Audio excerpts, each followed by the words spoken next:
കേസൊതുക്കാൻ കൈക്കൂലി വാങ്ങുന്ന E D ഉന്നതർക്ക് അത്തരത്തിൽ കൈക്കൂലിയിൽ വലിയ പങ്ക്. ഡെപ്യൂട്ടി ഡയറക്ടർ വിനോദ് കുമാർ തന്നെ ക്യാബിനിൽ വിളിച്ചു വരുത്തി ഭീഷണിപ്പെടുത്തി അസഭ്യം പറഞ്ഞു എന്ന് പരാതിക്കാരൻ അനീഷ് ബാബു വെളിപ്പെടുത്തുന്നു. തന്നോട് പണം വാങ്ങിയ ഇടനിലക്കാരൻ വിൽസനെ ഇ ഡി ഓഫീസിൽ കണ്ടുവെന്നും അനീഷ് ബാബു വ്യക്തമാക്കുന്നു. തെളിവൊക്കെ തൻ്റെ പക്കലുണ്ട് എന്നാണ് അനീഷ് ബാബു പറയുന്നത്. ഇ ഡിയെ പ്രതിക്കൂട്ടിലാക്കിയ കൈക്കൂലിക്കേസിൽ പരാതിക്കാരൻ അനീഷ് ബാബുവിൻ്റെ നിർണായക വെളിപ്പെടുത്തലാണ് പുറത്തുവന്നത്. സംഭവത്തിൽ ഇ ഡി കൊച്ചി സോണൽ ഓഫീസിലെ ഡെപ്യൂട്ടി ഡയറക്ടർ വിനോദ് കുമാറിനും പങ്കുള്ളതായി അനീഷ് ബാബു വെളിപ്പെടുത്തി. ചോദ്യം ചെയ്യാനെന്ന പേരിൽ തന്നെ ഇ ഡി ഓഫീസിലേക്ക് വിളിച്ചു വരുത്തി വിനോദ് കുമാർ ഭീഷണിപ്പെടുത്തി അസഭ്യം പറഞ്ഞതായും അനീഷ് ബാബു പറഞ്ഞു. വിനോദ് കുമാറിൻ്റെ യൂണിറ്റിൻ്റെ പരിധിയിലുള്ളതായിരുന്നില്ല തൻ്റെ കേസ്. തന്നെ ഭീഷണിപ്പെടുത്തി സമ്മർദ്ദത്തിലാക്കി പണം തട്ടുകയായിരുന്നു ലക്ഷ്യമെന്ന് അനീഷ് ബാബു പറഞ്ഞു. എന്നെ ഇവനോട് വളരെ പ്ലീസ് ചെയ്ത് സംസാരിച്ചപ്പോൾ ഇവൻ ചാടി കസേരയിൽ നിന്ന് എഴുന്നേറ്റിട്ട് എന്നെ താ കൂട്ടി ഒരു ചീത്തയും വിളിച്ചിട്ട് ഇരിയടാ തറയിലെന്ന് തറ ഇരിയടാന്ന് പറഞ്ഞു. ഞാൻ അപ്പോഴത്തേക്ക് പേടിച്ചു. പണമായിരുന്നു ഇ ഡി ഉദ്യോഗസ്ഥരുടെ ലക്ഷ്യം. പണത്തിനായി തന്നെ സമീപിച്ച വിൽസനെ താൻ ഇ ഡി ഓഫീസിൽ കണ്ടു. ഇടനിലക്കാരൻ വിൽസന് ഇ ഡി ഓഫീസ് സുപരിചിതമാണെന്ന് മനസ്സിലായതായും അനീഷ് ബാബു പറഞ്ഞു. ട്രാപ്പ് നടക്കുന്ന ആ സമയത്ത് ഇവൻ എന്നോട് പറയുന്നതെന്ന് പറഞ്ഞാൽ പേയ്മെൻറ്റ് കൊടുത്ത് 2 ലക്ഷം രൂപ അവൻ്റെ കൈ കൊടുത്ത് പോയി സ്റ്റേറ്റ്മെൻറ്റ് കൊടുത്ത് അപ്പം 4:30 വൈകിട്ടായി. 5 മണിയാകുമ്പോഴത്തേന് നേരെ പോയി ശേഖരനെ പോയി കണ്ടോളാനാണ് പറഞ്ഞത്. എല്ലാ തെളിവുകളും വിജിലൻസിന് കൈമാറിയിട്ടുണ്ട്. അതിൽ ദൃശ്യങ്ങളും ഫോൺ സംഭാഷണങ്ങളും ഡിജിറ്റൽ തെളിവുകളും ഉണ്ടെന്നും അനീഷ് ബാബു വ്യക്തമാക്കി. തട്ടിപ്പിൽ ഇ ഡി ഉദ്യോഗസ്ഥരുടെ പങ്ക് അന്വേഷിച്ചു വരുന്നതായി വിജിലൻസ് SP S ശശിധരൻ പറഞ്ഞു. തെളിവ് കിട്ടിയിട്ടുണ്ടെന്നുള്ളതല്ല, ഞങ്ങളൊന്ന് ഇൻവെസ്റ്റിഗേറ്റ് ചെയ്യട്ടെ. ഞങ്ങൾക്കത് പിന്നെ എല്ലാ ആംഗിളും പരിശോധിക്കേണ്ടതുണ്ട്. അപ്പോൾ വി നീഡ് ടൈം. അത് സമയബന്ധിതമായിട്ട് ഞങ്ങൾക്ക് ചെയ്തു തീർക്കേണ്ട കുറേ കാര്യങ്ങളുണ്ട്. ഇ ഡി ഓഫീസിൽ നിന്നും സമാന അനുഭവം നേരിട്ട പലരെയും തനിക്കറിയാമെന്ന് അനീഷ് ബാബു പറഞ്ഞു. E D Kochi zonal office കേന്ദ്രീകരിച്ച് നടക്കുന്ന തട്ടിപ്പുകളുടെ കൂടുതൽ വിവരങ്ങൾ വിജിലൻസ് അന്വേഷണത്തിൽ പുറത്തുവരുമെന്ന പ്രതീക്ഷയിലാണ് പരാതിക്കാരൻ. Kairali news, Kochi. E D register ചെയ്ത കേസ് ഒതുക്കാൻ കൈക്കൂലി വാങ്ങിയ സംഭവം ഒറ്റപ്പെട്ടതല്ലെന്ന് സംസ്ഥാന വിജിലൻസിൻ്റെ കണ്ടെത്തൽ. ഇ ഡി അന്വേഷിച്ച സ്വർണ്ണക്കടത്ത് കേസിലെയും ക്വാറി കേസിലെയും പ്രതികളോട് സംഘം പണം ആവശ്യപ്പെട്ടതായും വിജിലൻസിന് മൊഴി ലഭിച്ചിട്ടുണ്ട്. ആ റിപ്പോർട്ട് കൂടി ഒന്ന് കാണാം. ഇ ഡിയുടെ പേരിൽ പണപ്പിരിവ് നടക്കുന്നുവെന്ന വിവരം വിജിലൻസിന് മുമ്പ് തന്നെ ലഭിച്ചിരുന്നുവെങ്കിലും കൃത്യമായ തെളിവുകളോടെ പിടിക്കാൻ ഇതുവരെ കഴിഞ്ഞിരുന്നില്ല. ഇതിനിടെയാണ് പരാതിയുമായി കശുവണ്ടി വ്യവസായി വിജിലൻസിനെ സമീപിക്കുന്നതും പ്രതികൾ വലയിലാകുന്നതും. തട്ടിപ്പിൽ ഇ ഡി അസിസ്റ്റന്റ് ഡയറക്ടർ പ്രതിയായത് പൊതുസമൂഹത്തെ ഞെട്ടിച്ചുവെങ്കിലും വിജിലൻസ് പ്രതീക്ഷിച്ചിരുന്നത് തന്നെയാണ്. മുൻപ് തന്നെ ഇ ഡി ഓഫീസ് കേന്ദ്രീകരിച്ച് നടക്കുന്ന തട്ടിപ്പ് വിജിലൻസ് മനസ്സിലാക്കിയിരുന്നു. ഇത് സംബന്ധിച്ച് 1ലധികം പരാതികളിൽ വിജിലൻസ് അന്വേഷണം പുരോഗമിക്കുകയുമായിരുന്നു. അതിലൊന്നാണ് തിരുവനന്തപുരം സ്വർണ്ണക്കടത്ത് കേസ്. വിമാനത്താവളം വഴി സ്വർണം കടത്തിയ കേസിൽ ഇ ഡി പ്രതി ചേർത്തവരെ ഇതേ സംഘം സമീപിച്ച് പണം ആവശ്യപ്പെട്ടതായി വിജിലൻസ് കണ്ടെത്തിയിട്ടുണ്ട്. കസ്റ്റംസ് ഉദ്യോഗസ്ഥനടക്കമുള്ള പ്രതികൾ അന്ന് പണം നൽകാൻ തയ്യാറായില്ല. സംഘം ആവശ്യപ്പെട്ട 2 കോടി രൂപ കൈവശമില്ലാതിരുന്നതാണ് കാരണം. എങ്കിലും കൈക്കൂലി ആവശ്യപ്പെട്ട വിവരം അവർ വിജിലൻസിനെ അറിയിച്ചിരുന്നു. ഇ ഡി അന്വേഷിക്കുന്ന ക്വാറി കേസിലും സമാന ശ്രമമുണ്ടായി. 50 ലക്ഷം രൂപയാണ് പാറമട ഉടമകളോട് ഇ ഡി കേസ് ഒതുക്കുന്നതിനായി സംഘം ആവശ്യപ്പെട്ടത്. ക്വാറി ഉടമകളിൽ ചിലർ പണം നൽകിയതായും വിജിലൻസിന് വിവരം ലഭിച്ചിട്ടുണ്ട്. ഇക്കാര്യങ്ങളിലെല്ലാം സമഗ്ര അന്വേഷണം വിജിലൻസ് ആരംഭിച്ചു കഴിഞ്ഞു. കൂടുതൽ ഇ ഡി ഉദ്യോഗസ്ഥർക്ക് തട്ടിപ്പിൽ പങ്കുണ്ടെന്ന നിഗമനത്തിലാണ് വിജിലൻസ്. ഉന്നത ഇ ഡി ഉദ്യോഗസ്ഥർക്കും തട്ടിപ്പിനെക്കുറിച്ച് അറിയാമെന്ന് വിജിലൻസ് മനസ്സിലാക്കുന്നു.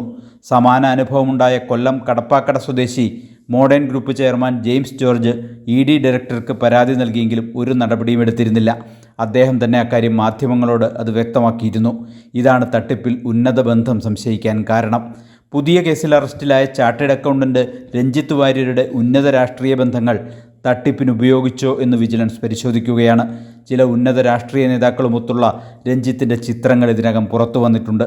ഹൈബി ഈഡൻ MP നേതൃത്വം നൽകുന്ന സൗഖ്യം ചാരിറ്റബിൾ ട്രസ്റ്റിൻ്റെ സഹസ്ഥാപകനും മാനേജിംഗ് ട്രസ്റ്റിയുമാണ് രഞ്ജിത്ത്. കൈരളി ന്യൂസ്, കൊച്ചി.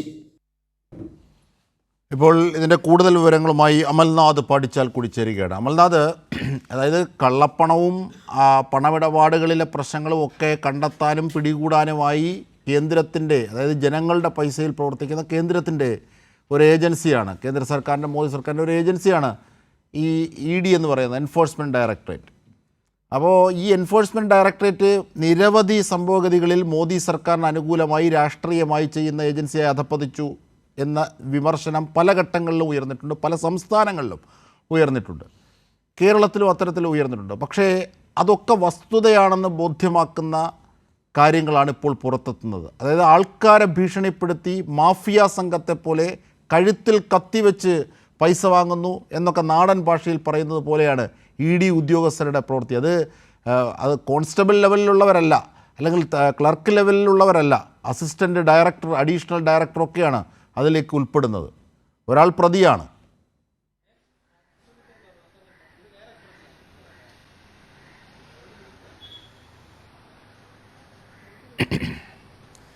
അജിംഷാദ്, തീർച്ചയായും ഇപ്പോൾ സൂചിപ്പിച്ചതുപോലെ തന്നെ ഇത്തരത്തിൽ ജനങ്ങളെ പിഴിയുന്ന രീതിയിലുള്ള കാര്യങ്ങളാണ് ഈ EDയുടെ ഭാഗത്തു നിന്നും ഉണ്ടാകുന്നു എന്നതിൻ്റെ വ്യക്തമായ തെളിവുകളാണ് നമുക്ക് കഴിഞ്ഞ ഏതാനും മണിക്കൂറുകളായി കാണുവാൻ വേണ്ടി സാധിക്കുന്നത്. അത്തരത്തിലുള്ള പ്രതികരണങ്ങളാണ് നിലവിൽ ലഭിച്ചിരിക്കുന്നത്. കാരണം EDയെ പ്രതിക്കൂട്ടിലാക്കിയിട്ടുള്ള ഈ ഒരു കൈക്കൂലി കേസിൽ ഞെട്ടിക്കുന്ന രീതിയിലുള്ള വെളിപ്പെടുത്തലുകളാണ് പരാതിക്കാരൻ്റെ ഭാഗത്തു നിന്നും ഉണ്ടായിട്ടുള്ളത്. അതായത് ED ഉദ്യോഗസ്ഥർ അത്തരത്തിൽ വളരെ മോശമായ രീതിയിലായിരുന്നു തന്നോട് പെരുമാറിയത് എന്ന രീതിയിലുള്ള പ്രതികരണമാണ് അദ്ദേഹം നൽകിയിട്ടുണ്ടായിരുന്നത്. ഈ ഒരു കേസുമായി ബന്ധപ്പെട്ട് അദ്ദേഹത്തിന് സമൻസ് ലഭിക്കുന്നു, അദ്ദേഹം ED ഓഫീസിലേക്ക് എത്തുന്നു. ആ ഒരു സാഹചര്യത്തിൽ വളരെ മോശപ്പെട്ട രീതിയിൽ EDയിലെ പല ഉദ്യോഗസ്ഥരും തന്നോട് പെരുമാറി എന്നാണ് ഇദ്ദേഹം പറഞ്ഞിട്ടുള്ളത്. അതിലേറ്റവും പ്രധാനപ്പെട്ട ഒരാൾ, അവരുടെ പേരടക്കം എടുത്ത് സൂചിപ്പിക്കുന്നുണ്ട്. വിനോദ് കുമാർ എന്ന ഉദ്യോഗസ്ഥനെ കുറിച്ചാണ് ഇദ്ദേഹം പറയുന്നത്. ഈ വിനോദ് കുമാറിൻ്റെ യൂണിറ്റുമായി ഒരു ബന്ധവുമില്ലാത്ത കേസാണിത്. എങ്കിൽ പോലും ഈ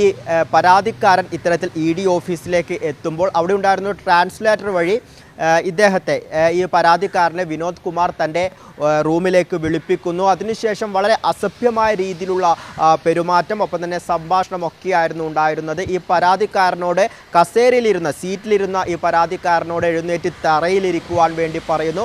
വളരെ മോശമായ തെറിവാക്കുകൾ ഉപയോഗിക്കുന്നു എന്ന രീതിയിലുള്ള കാര്യങ്ങളായിരുന്നു അല്പസമയം മുമ്പ് മാധ്യമങ്ങളോട് ഈ പരാതിക്കാരൻ ആയിട്ടുള്ള അനീഷ് ബാബു പറഞ്ഞിരിക്കുന്നത്. ഒപ്പം തന്നെ മറ്റ് പല കാര്യങ്ങളും, അതായത് ഇത്തരത്തിൽ ഈ ഒരു കേസുമായി, ഈ കൈക്കൂലി കേസുമായി ബന്ധപ്പെട്ട് EDയിലെ പല ഉദ്യോഗസ്ഥർക്കും പങ്കുണ്ട് എന്നുള്ള തെളിവ് സഹിതം തൻ്റെ കയ്യിലുണ്ട് എന്ന രീതിയിലുള്ള കാര്യങ്ങൾ പറയുന്നു. കാരണം ഈ ഒരു കേസുമായി ബന്ധപ്പെട്ട് ഇതിൻ്റെ ഏജൻ്റായിട്ടുള്ള വിൽസൺ എന്ന അയാൾ ഈ പരാതിക്കാരിൽ നിന്നും 50,000 രൂപ കൈപ്പറ്റിയിട്ടുണ്ടായിരുന്നു. ഈ വിൽസണെ പല സന്ദർഭങ്ങളിലായി, അതായത് ഈ പരാതിക്കാരൻ ED ഓഫീസിലേക്ക് പോകുന്ന സാഹചര്യങ്ങളൊക്കെ തന്നെയും ഈ ഏജൻറ്റിനെയും ഈ ED ഓഫീസിൽ താൻ കണ്ടിട്ടുണ്ട് എന്ന രീതിയിലുള്ള വെളിപ്പെടുത്തലും ഇദ്ദേഹം നടത്തിയിട്ടുണ്ട്. ഒപ്പം തന്നെ ഈ ഏജൻറ്റിന് ED ഓഫീസ് എന്ന് പറയുന്നത് വളരെ പരിചിതമായ ഒരു ഇടമാണ് എന്നും ഇദ്ദേഹം സൂചിപ്പിക്കുന്നു. അത്തരത്തിൽ ഈ ഏജൻറ്റുമായി, ഈ തട്ടിപ്പ് നടത്തിയ ഈ ഏജൻറ്റുമായി EDക്ക് വ്യക്തമായ പങ്കുണ്ട്, ED ഉദ്യോഗസ്ഥർക്ക് വ്യക്തമായ പങ്കുണ്ട് എന്നാണ് ഈ പരാതിക്കാരൻ സൂചിപ്പിക്കുന്നത്. അതോടൊപ്പം ഇത്തരത്തിൽ തനിക്കുണ്ടായ ഈ അനുഭവം മറ്റു പലർക്കും ഉണ്ടായിട്ടുണ്ട്, പല സന്ദർഭങ്ങളിലും മറ്റു പലർക്കും ഇത്തരത്തിലുള്ള അനുഭവങ്ങൾ ഉണ്ടായിട്ടുണ്ട്. അത് തനിക്കറിയാവുന്ന കാര്യവുമാണ്. പക്ഷേ അവരുടെ പെർമിഷൻ, അവരുടെ അനുവാദമില്ലാതെ തനിക്കത് വെളിപ്പെടുത്തുവാൻ വേണ്ടി സാധിക്കില്ല. അതുകൊണ്ട് മാത്രം അത്തരത്തിൽ ഇതിന്റെ ഭാഗമായി EDയുടെ ഇത്തരത്തിലുള്ള സൂചനകളൊക്കെ വിജിലൻസിന്, സംസ്ഥാന വിജിലൻസിന് നൽകും അല്ലേ എന്നാണ് പരാതിക്കാരൻ സൂചിപ്പിച്ചു.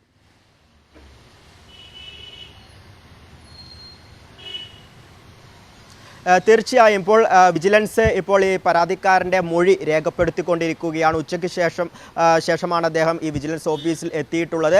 അദ്ദേഹത്തിൻ്റെ കയ്യിലുള്ള പ്രത്യേകിച്ച് ഈ ഫോൺ റെക്കോർഡുകളുണ്ട്. ഒപ്പം തന്നെ മറ്റ് വിവരങ്ങൾ ഇപ്പോൾ സൂചിപ്പിച്ചതുപോലെ തന്നെ ഇത്തരത്തിൽ തെറ്റിദ്ധരിക്കപ്പെട്ട ചിലരുടെ വിവരങ്ങൾ അടക്കം വിജിലൻസിന് നൽകുമെന്നാണ് ഇദ്ദേഹം പറഞ്ഞിട്ടുള്ളത്. പല തവണയായി ഇദ്ദേഹത്തെ ഇത്തരത്തിൽ ഈ സാമ്പത്തികമായുള്ള ഈ ഇടപാടുമായി ബന്ധപ്പെട്ട്, ഈ കൈക്കൂലിയുമായി ബന്ധപ്പെട്ട് ഫോണിൽ ഇദ്ദേഹത്തെ ബന്ധപ്പെട്ടിരുന്നു. ഏറ്റവും ആദ്യം ഈ ഏജൻ്റായിട്ടുള്ള വിൽസൺ ആയിരുന്നു ഫോണിൽ ഇദ്ദേഹത്തെ ബന്ധപ്പെട്ടിരുന്നത്. ആദ്യം 2 ലക്ഷം രൂപ വേണമെന്ന് ആവശ്യപ്പെട്ടു. അത് 4 തവണയായി തന്നാൽ മതി, അതിൻ്റെ ഭാഗമായി 50,000 രൂപ വേണം എന്ന് പറയുന്നു. ഇത്തരത്തിലുള്ള സംഭാഷണങ്ങളായിരുന്നു ആദ്യഘട്ടത്തിൽ നടന്നിട്ടുണ്ടായിരുന്നത്. ഈ വിൽസൺ ഈ പരാതിക്കാരൻ്റെ പേഴ്സണൽ നമ്പറിലേക്കാണ് വിളിക്കുന്നത്. പിന്നീട് ഈ പേഴ്സണൽ നമ്പറിലേക്ക് ED ഉദ്യോഗസ്ഥനും വിളിക്കുന്നു. അതായത് ED ഉദ്യോഗസ്ഥന് ഒരിക്കലും ഈ പരാതിക്കാരൻ ആ നമ്പർ കൊടുത്തിട്ടുണ്ടായിരുന്നില്ല. അത് ഏജൻറ്റിന് മാത്രം അറിയുന്ന ഒരു നമ്പറായിരുന്നു. എങ്ങനെയാണ് ഏജൻറ്റിന് മാത്രം അറിയുന്ന ആ നമ്പറിലേക്ക് ED ഉദ്യോഗസ്ഥൻ തന്നെ വിളിച്ചു എന്നൊരു ചോദ്യം കൂടി ഈ പരാതിക്കാരൻ നിലവിൽ ഉന്നയിക്കുന്നുണ്ട്. അതിൽ നിന്നും ഈ ED ഉദ്യോഗസ്ഥനും ഒപ്പം തന്നെ ഈ ഏജൻറ്റിനും തമ്മിൽ വ്യക്തമായ ബന്ധമുണ്ട്. ഇതിനു പിന്നിൽ വ്യക്തമായ ഒരു പ്ലാനിംഗ് ഉണ്ട് എന്ന് നമുക്ക് മനസ്സിലാവുകയും ചെയ്യുന്നുണ്ട്. ഇത്തരത്തിൽ ഈ ഫോൺ റെക്കോർഡുകൾ ഇദ്ദേഹത്തിൻ്റെ കയ്യിലുണ്ട്. ഒപ്പം തന്നെ മറ്റ് വിവരങ്ങളുണ്ട്. ഇതൊക്കെ തന്നെയും ഈ വിജിലൻസിന് മുന്നിൽ ഹാജരാക്കും, കൈമാറും എന്ന് അദ്ദേഹം സൂചിപ്പിച്ചിട്ടുണ്ട്. നിലവിൽ ഇദ്ദേഹത്തിൻ്റെ മൊഴി വിജിലൻസ് ഓഫീസിൽ രേഖപ്പെടുത്തിക്കൊണ്ടിരിക്കുകയാണ്. അജിംഷാ, തീർച്ചയായും നിർണായകമായ ഘട്ടമാണ് സംസ്ഥാന വിജിലൻസിൻ്റെ. അതായത് ഈ കേന്ദ്രം ഭരിക്കുന്ന രാഷ്ട്രീയ പാർട്ടിക്ക് വേണ്ടി അവരുടെ രാഷ്ട്രീയ എതിരാളികളെ നേരിടാനായി അധികാരം ഉപയോഗിക്കുക, എന്നിട്ട് ഈ കേന്ദ്ര സർക്കാരിൻ്റെ ചിഹ്നം ഉപയോഗിച്ച് ഇത്തരത്തിൽ മാഫിയ പ്രവർത്തനങ്ങൾക്ക് സമാനമായ രീതിയിൽ വിരട്ടി പൈസ വാങ്ങുക, ഈ പരിപാടികളൊക്കെയാണ് ED ഇങ്ങനെ ഓരോ സംസ്ഥാനങ്ങളിലും അഴിഞ്ഞാടുന്നത് എന്ന വിമർശനങ്ങൾ നിലനിൽക്കുന്നു. പക്ഷേ ഇവിടെ കേരളത്തിൽ അത് തെളിയിച്ചിരിക്കുന്നു സംസ്ഥാന വിജിലൻസ്. ആ രീതിയിൽ പരാതികൾ, തെളിവുകൾ ലഭിച്ചിരിക്കുന്നു. അങ്ങനെയാണ് നീങ്ങുന്നത്. നിർണായകമായൊരു നീക്കമാണത്, അത് രാജ്യത്തെ സംബന്ധിച്ചു കൂടി. കാരണം കേന്ദ്ര ഏജൻസികളെ ഇത്തരത്തിൽ ദുരുപയോഗം ചെയ്യുന്നു. അവരാകട്ടെ ആ ദുരുപയോഗത്തിൻ്റെ തണലിൽ അവർ പൈസ ഉണ്ടാക്കാനായി, പണം ഉണ്ടാക്കാനായി ജനങ്ങളെ പിഴിയുന്നു. തെറ്റായ മാർഗത്തിൽ കൈക്കൂലി വാങ്ങി, ഭീഷണിപ്പെടുത്തി പണം വാങ്ങി. ED, enforcement directorate, Amalnath.